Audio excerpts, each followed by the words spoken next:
He didn't scream. He didn't cheat. He didn't hit you. He just stopped noticing. And somehow that silence, it's louder than all the screaming in the world. You still sleep beside him. You still cook, smile, text. But it's like shouting underwater. You reach, but he never reaches back. You used to be his favorite voice. Now you're his background noise. And the worst part? You can't even point to a moment when it changed. You just woke up one day and realized you were the only one trying. This is emotional neglect. And it cuts deeper than cheating because at least betrayal screams. It whispers. And those whispers hollow you out from the inside. But listen, if you're here, that means you're awake. You feel it. And even if you won't see your pain, I do. And I need you to hear this. You're not crazy. You're not needy. You're not broken.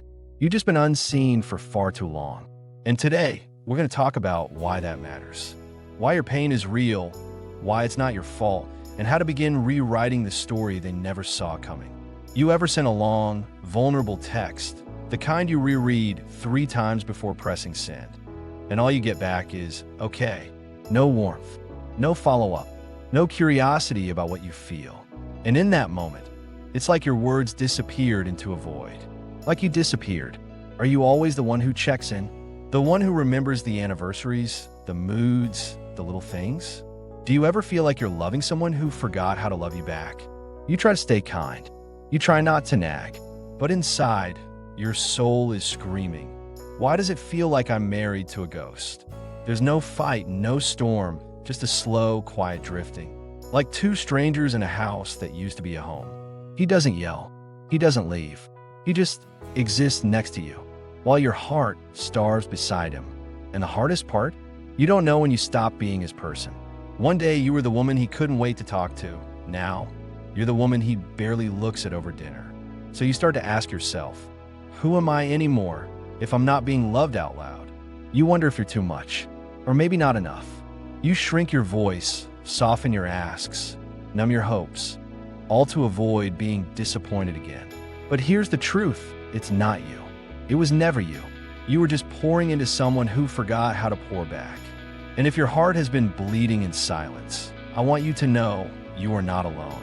I've seen her, the woman who fakes smiles at family dinners, who cries in bathrooms at midnight, who forgets what it feels like to be desired, not just tolerated.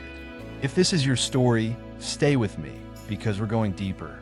Not to reopen the pain, but to remind you that your voice still matters, and there's still a way to feel alive again. There's a kind of heartbreak that doesn't come from betrayal, but from being slowly forgotten by the one who promised to see you. At first, it's small. You mention something you love, and he doesn't respond. You were something new, and he doesn't notice.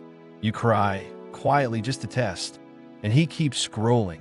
And so, without even meaning to, you start to disappear from yourself. You stop sharing your feelings because what's the point? You stop expecting tenderness because it hurts too much when it doesn't come. You shrink your joy, your pain, your dreams, all of it, just to avoid another look of indifference. You start apologizing for needing anything at all. And slowly, you forget the sound of your own voice. Your smile becomes polite. Your eyes stop asking for connection. And deep down, you start wondering, maybe I'm just too much to love. Or worse, maybe I'm not enough to keep. That's the thing about emotional neglect. It doesn't slam the door. It doesn't scream in your face. It just lets you rot silently behind locked walls. And you've been wilting in plain sight. Because being invisible doesn't just hurt, it rewrites your self-worth. You start to believe love means staying quiet to keep peace. That you don't get to ask for more. That the ache in your chest is just normal. But it's not. It's not normal to beg for crumbs and call a meal. It's not normal to lay beside someone every night and feel lonelier than when you were alone. Let me ask you something. When was the last time you felt held? Not just touched, but held. Looked at like you were the most important thing in someone's world? If that question stings, it means you're still alive under the numbness. And that's hope. Because emotional neglect is a thief, but it hasn't stolen your soul completely. You're still here. You're still searching. And maybe, just maybe, You're finally ready to feel again. Here's what no one tells you about emotional neglect. Your brain doesn't just shrug it off. When you feel unseen, unheard, unloved, your brain lights up in the same places as physical pain. That ache in your chest, that fog in your mind, that quiet panic that lives under your skin, it's real, and it's not your fault, because the brain interprets neglect the same way it does abandonment. To be emotionally ignored by someone you love feels like being left in a room where no one ever returns. It erodes your foundation, the place where safety, love, and identity once lived, starts to crack silently beneath you. And here's the most devastating part. When someone cheats on you, at least you know, the betrayal has a name, a face, a reason. But neglect? Neglect is a ghost.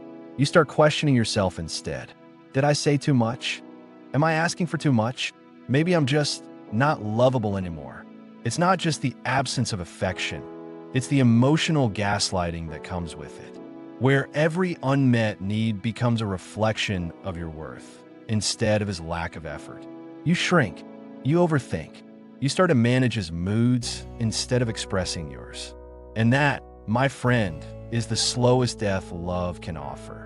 Because it doesn't leave bruises on your skin. It leaves bruises on your identity. It robs you of the right to feel seen and makes you apologize for needing it. But hear me, you are not needy for wanting to be noticed. You are not dramatic for wanting to be understood. You are not broken because you crave connection. You're human. And emotional neglect is a wound that only truth can begin to heal.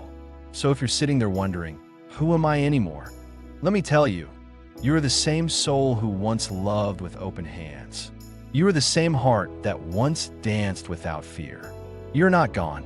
You're just buried beneath the weight of someone else's silence. And that silence?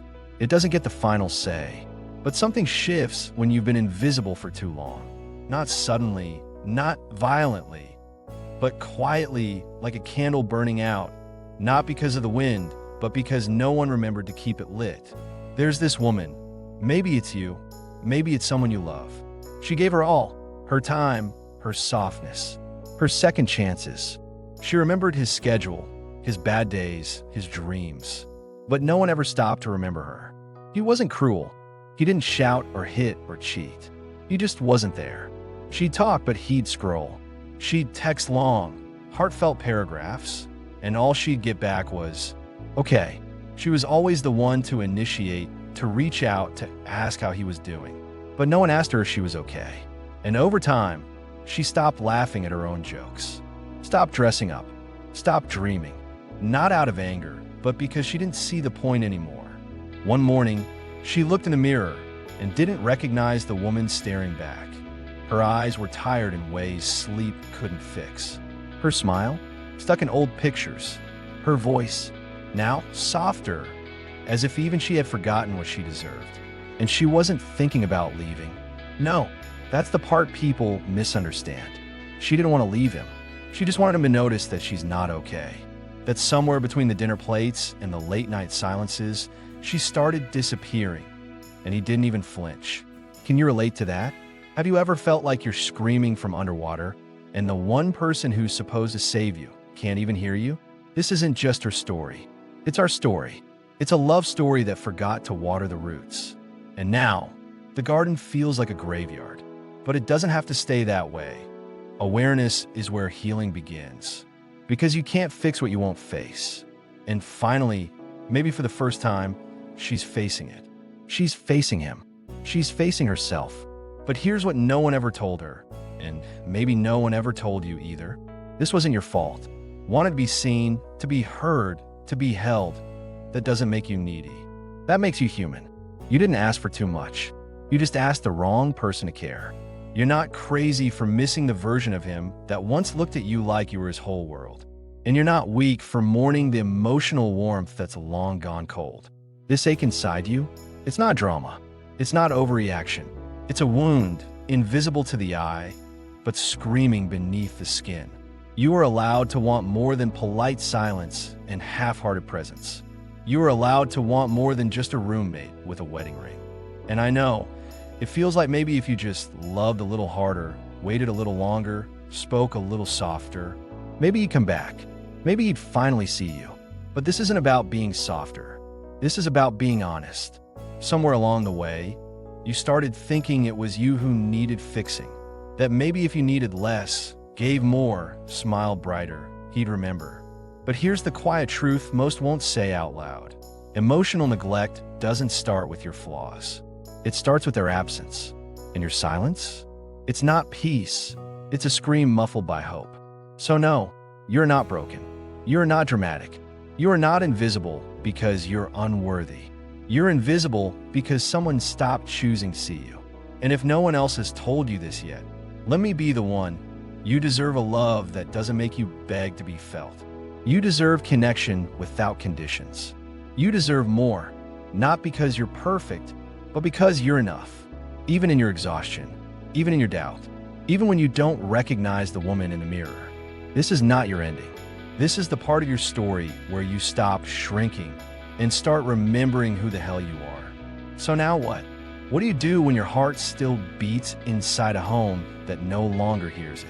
Maybe the first step isn't demanding change from him. Maybe it's finally giving a voice to what you've been silencing inside yourself. Not with blame, not with rage, but with truth. Try this. When you don't look at me when I speak, when you don't ask how I'm doing, when you forget the softness between us, it feels like I'm vanishing. It feels like I don't matter. Speak not from accusation, but from need. Because you do have needs. Because wanting warmth, connection, and emotional safety isn't a weakness. It's the very fabric of real love. And maybe he won't hear it. Maybe he'll dismiss it. Or maybe, for the first time, he'll pause. And if he doesn't, then therapy isn't just an option. It's a lifeline. For you, for your relationship, for the parts of yourself that have grown quiet trying to keep the peace. This isn't about giving up. It's about waking up to the truth that you are allowed to want more than survival in your marriage. You are allowed to feel again, to dream again, to take up space again, because you were never too much. You were just with someone who didn't know how to hold enough. And if all of this feels too familiar, if you've been nodding through the ache of every word, then this video found you for a reason. You are not invisible here. You are not alone here. You are seen. And maybe that's the beginning of healing. When someone finally looks you in the eyes and says, I believe you. So maybe this isn't just about being seen by him anymore. Maybe it's about you finally seeing yourself again. The version of you that once smiled without asking for permission. The woman who laughed loudly, felt deeply, and believed she deserved more than just being tolerated. You don't have to lose her. And if you're still wondering whether anyone else feels this way, you're not alone. You were never crazy. You were never too much. And if this spoke to your heart, even in a whisper, then maybe it's time to let your silence breathe. Tell me your story in the comments, even if it's messy, even if it's unfinished, especially if no one's ever asked before. Because here, there's no judgment, only space, only truth, only healing. If you've been craving real conversations, not just surface-level advice, then subscribe. Not for me, but for you. For the version of you that's tired of pretending everything's fine. This is where silent pain finds a voice. And if this feels like your story, then maybe we've just started writing the next chapter together.